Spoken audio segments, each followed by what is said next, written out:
10th के प्यारे विद्यार्थी ध्यान दें। आज के इस वीडियो में हम बहुपद देखने वाले हैं, जो कि मोस्ट इंपोर्टेंट क्लास 10th के लिए चैप्टर 2 आपका रहने वाला है। तो देखिए, जब भी इस प्रकार का आपको प्रश्न दे कि निम्न द्विघात बहुपदों के शून्य ज्ञात कीजिए और शून्य को तथा गुणनों के बीच के संबंध की सत्यता की आपको जांच करनी है ना। तो इसको सबसे पहले हम गुणनखंड विधि से करेंगे, फिर हम क्या करेंगे, इसमें अल्फा बीटा का योग लगाएंगे। तो सबसे पहले जो आपको यहाँ पर दिया रहेगा, यह ध्यान से रखना, अल्फा और बीटा में ये मेन चीजें है, x square plus b x और प्लस का आपका सी। क्लियर है। ये एक्स जो रहेगा आपका ए रहेगा, ये 2 आपका बी और ये 8 आपका रहेगा सी। क्लियर है। अब इसको ज्ञात करने के लिए मैं क्या करूँगा, पहले जो प्रश्न है वो उतार लेते हैं हम। X square minus 2x minus 8 है ना। अब इसका गुणनखंड करेंगे तो ऐसी हमें संख्या ज्ञात करनी है जो गुना और भाग करने पर 8 प्राप्त हो और प्लस माइनस करने पर 2 प्राप्त हो। तो 2 का पहाड़ा यदि मैं पढ़ूँ, 2 इंटू 4 करें तो 4 दूना 8 हो जाए। क्लियर है। परंतु हमें चाहिए किसका, माइनस का चाहिए, तो मैं माइनस की बड़ी संख्या ले लूँ तो यहाँ भी माइनस हो जाएगा और 4 में से यदि 2 जाएंगे तो 2 बचेगा, वो भी किसका बचेगा, माइनस का 2 बचेगा। तो वो संख्या हमें प्राप्त हो गई 2 इंटू 4, 4 दून 8 हो जाएगा और वो भी माइनस का, और आपका ये भी माइनस का 2 हो जाएगा। तो यहाँ एक्स स्क्वायर वैसे का वैसा, 4 की जगह क्या करेंगे हम, माइनस 4 वैसे का वैसा प्लस 2 वैसे का वैसा माइनस 8। क्या किया है, 4 इंटू आपने क्या उतार लिया, 2 उतार लिया है ना। अब वैसे का वैसा इसमें से कॉमन हैंडने की चीज आ जाएगी, तो 2 इस साइड ले लूंगा प्लस के और 2 प्लस के इस साइड से है ना। तो यहाँ पर सेम इस चीजों में से आपको सेम चीजें क्या दिख रही है, तो यहाँ पर एक से कितनी बार है, 2 बार, और यहाँ पर एक से कितनी बार, 1 बार। तो एक एक में इसमें से कॉमन हेड लूँ, तो यहाँ से भी मैंने कॉमन हेड लिया और जो बचा है उसे कोष्टक में लिख देना है। तो यहाँ पर 2 था, एक कॉमन हेड लिया तो बचा क्या, यहाँ पर एक एक्स माइनस वैसे का वैसा। अब एक से एक इसके साथ चला गया, इसके साथ चला गया, कॉमन हेड दिया था मैंने, बचे क्या हमारे पास 4। आगे बात समझ में, मतलब एक एक्स मैंने यहाँ से ले लिया और एक एक्स यहाँ से, दोनों में से एक एक एक्स उठाकर एक कॉमन कर दिया ये वाला। अब यहाँ 2 एक्स था तो बचा 1 एक्स और यहाँ पर तो 1 ही एक्स था तो कोई भी नहीं बचा, माइनस 4 बचा। क्लियर है। प्लस का चिन्ह वैसे का वैसा आ जाएगा।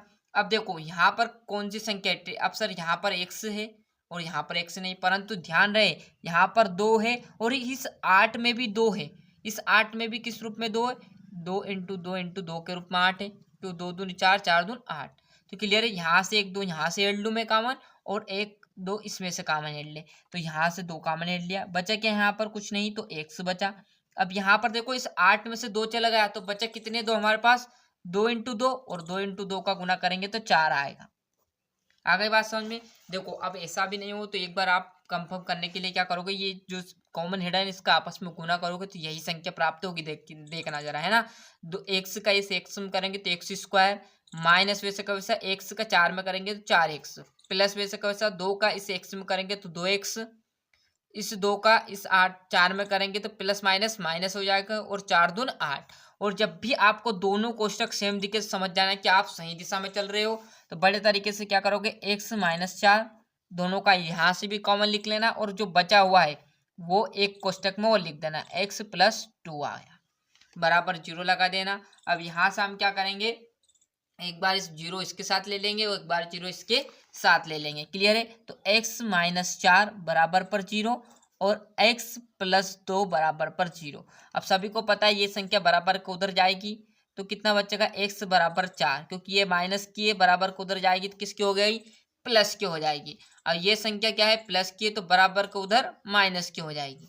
क्लियर है। तो ये हमारी वैल्यू आ गई एक्स की तो 4 और इसकी भी क्या आ गई 4, सॉरी इसकी 4 आ गई और इसकी -2 हो गई। अब यहाँ से क्या करेंगे हम अल्पा, क्योंकि हमें क्या करना है, द्विघात बहुपद के शून्यक तो ज्ञात कर लिए हमने, क्या है 4 और -2, परंतु शून्यकों तथा गुणनफलों के बीच के संबंध, मतलब एक तो शून्यकों का योग और गुना करके हमें देखना है। तो हम यहाँ पर करेंगे जांच। क्लियर है। क्लियर है। यहाँ पर कर लेंगे जांच।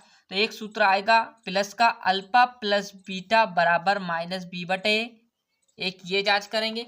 तो ये आपका क्या कहलाएगा, अल्फा कहलाएगा और ये आपका कहलाएगा बीटा। बस इतनी बात ध्यान रख लेना।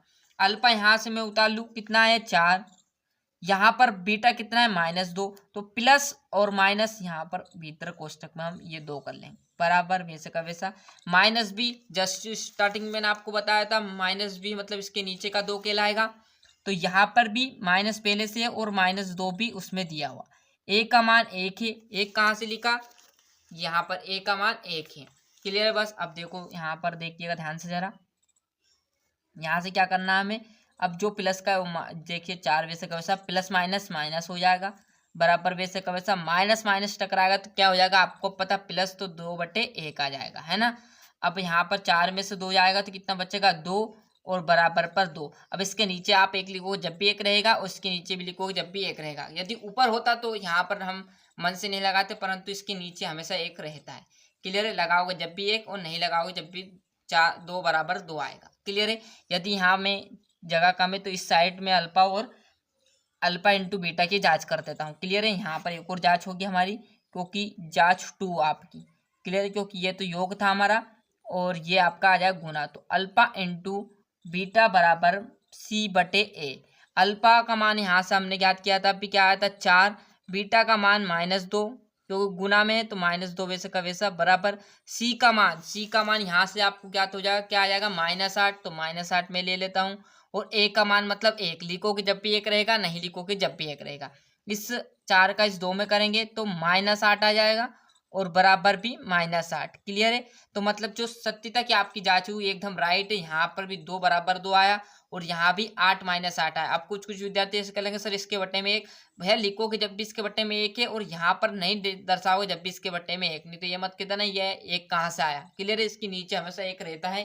क्लियर है, परंतु ऊपर ऐसा नहीं कर सकते, ये बिल्कुल गलत हो जाएगा। क्लियर है। किसी भी संख्या के नीचे 1 चलेगा, परंतु ऊपर आप मन से 1 नहीं लगा सकते हो। क्लियर है, आई बात समझ में। तो ये हमारी सत्यता की जांच थी, जो कि मैंने आपको आसान और सरल तरीके से बता दी। तो यहाँ से सभी विद्यार्थी आपका जो बहुपद है उसका पहला जो मैंने यहाँ पर क्वेश्चन था बड़ी ही आसानी से समझाया है। इस तरह से आप गुणनखंड विधि से यहाँ तक कर लीजिए, बाद में अल्फा प्लस बीटा का मान लगकर गुणांक ज्ञात कर लीजिए, सॉरी शून्यक, और फिर आप गुणांक के बारे में भी ज्ञात कर सकते हो। क्लियर है। मिलते हैं इसके नेक्स्ट वीडियो में। आज के लिए इतना ही, और अभी तक चैनल सब्सक्राइब नहीं किया तो फटाफट चैनल सब्सक्राइब कीजिए। अधिक से अधिक इस वीडियो को क्लास 10 तक पहुंचाइएगा, और कहीं भी मैथ्स में दिक्कत हो तो कमेंट कीजिए, उसका आंसर आपको तुरंत इस चैनल से मिलने वाला है। आज के लिए इतना ही, मिलते हैं इसके नेक्स्ट वीडियो में।